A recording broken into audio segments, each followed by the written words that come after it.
वही हरा भरा मैदान था, वही सुनहरी चांदनी एक निःशब्द संगीत की भांति प्रकृति पर छाई हुई थी।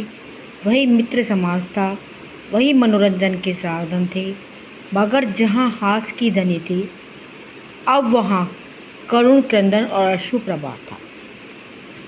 ये व्याख्या मुंशी प्रेमचंद द्वारा रचित मंत्र नामक किताब से ली गई है। इसके लेखक मुंशी प्रेमचंद हैं।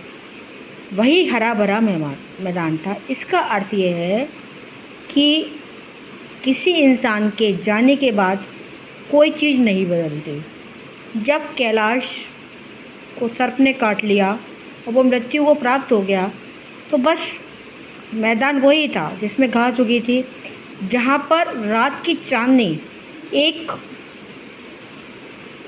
शांति का संगीत प्रकृति पर छाई हुई थी। वही मित्र समाज था, सभी लोग बैठे थे, वही मनोरंजन के साधन भी वही थे।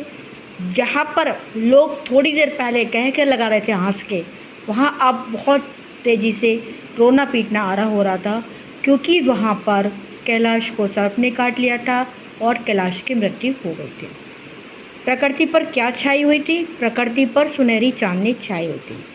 वह एक जड़ी कैलाश को सुंघा देता। इस तरह ना जाने कितने कैलाश के सिर पर डाले गए घड़े और ना जाने कितनी बार भगत ने मंत्र फूका।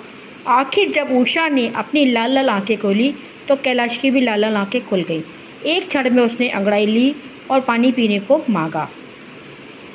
चड्डा ने दौड़कर नारायणी को गले लगा लिया। नारायणी दौड़कर भगत के पैरों पर गिर पड़ी और मृणालिनी कैलाश के सामने आंसू भरे पूछने लगी, अब कैसी तबीयत है? उपयुक्त गद्यांश का संदर्भ लिखिए। ये गद्यांश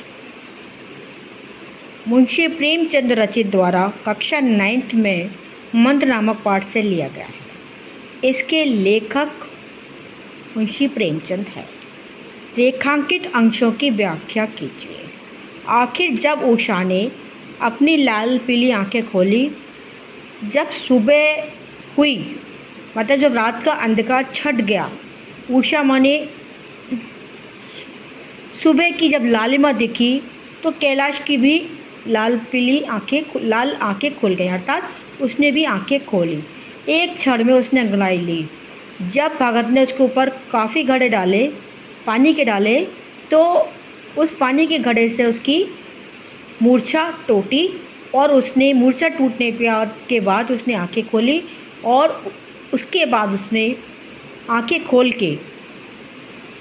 खोली और पीने के लिए पानी मांगा।